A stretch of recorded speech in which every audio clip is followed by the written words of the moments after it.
morning. I am Gabby Bolton, and this is your Channel 8 Chicago News.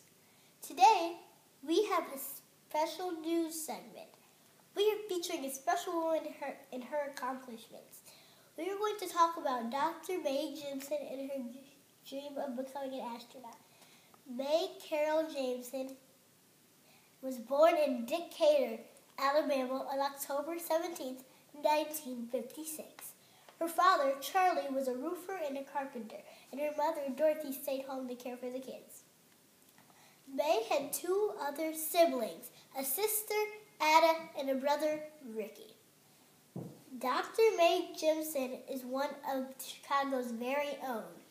When Mae was 3 years old, her mother moved the family to Chicago so she could finish college to become an elementary school teacher. Mae's father soon joined the family in Chicago. Mae loved going to dance class. She attended Morgan Park High School and joined the Modern Dance Club. In high school, Mae enjoyed science fairs. She once studied a blood disease called sickle cell anemia. Mae loved reading about space. Her favorite show was Star Trek, and she imagined herself traveling to the stars like one of the African-American actresses on the show. She studied hard and graduated about a year early. For college, Mae decided to go to Stanford University in California to become a chemical engineer. After that, she decided to go to Cornell University Medical School. She hopes one day to use her knowledge of chemical engineering and medicine to find new ways to help people overcome illnesses. She graduated from medical school in 1981 and moved to Los Angeles, where she worked in a hospital as a doctor. In 1985, Dr. Jemison started attending school in the evenings to study biomedical engineering. She never forgot about her dream to go into space. So, in October, she filled out an application to enter NASA's astronaut training program along with 2,000 other people. In 1987, Dr. Jemison learned that she passed her test to become an astronaut. She was one out of 15 people chosen. She learned all about the space shuttle and the history of spaceflight. Dr. Jemison spent all of her time working. She loved the feeling of weightlessness and did not feel sick at all. Dr. Jemison became an astronaut in August 1988. In 1989, she was assigned to the newest space shuttle, Endeavour. Her mission was due to go into space in September 1992. Her mission was the 50th shuttle mission. The Endeavour blasted into space on September 12, 1992. Dr. Mae Jemison became the first African-American woman to go into space.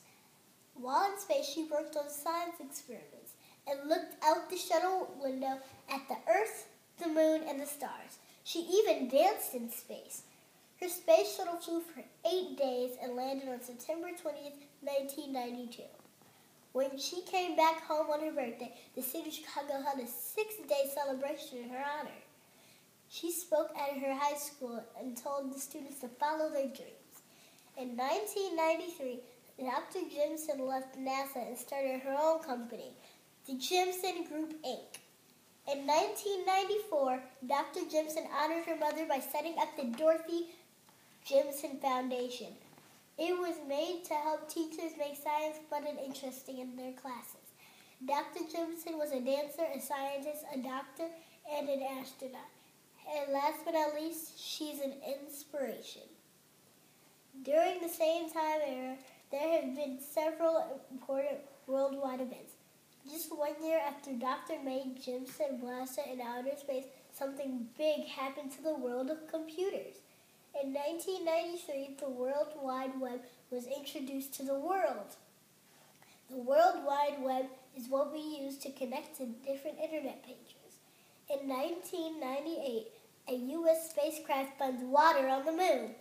10 years later, in 2008, the Phoenix Mars lander was a robotic spacecraft.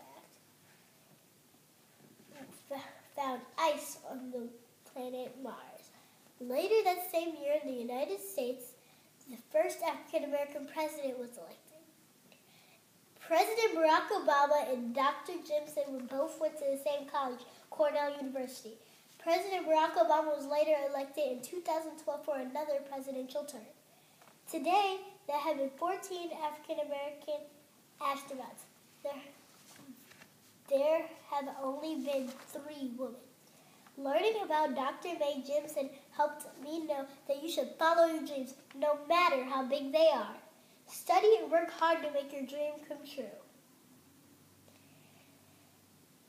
And now, turning to sports. The fans of Chicago are still wondering when Derrick Rose is going to get back in the game. The Chicago Bulls have been working hard without him and suffered a 75-96 point loss to the Miami Heat. And now for your 7-day forecast. Saturday, expect showers. On Sunday, there will be plenty of sun. At the beginning of the work week, we return to clouds and rain. On Friday, we finally clear up. The high is 53 degrees and the low is 36. The night will be clear, which makes it a perfect night for stargazing. Enjoy the rest of your morning and meet me back here tomorrow where we will interview another famous Chicago woman, Kennedy Bolton, the international fashion designer. Remember to follow us on Facebook and Twitter.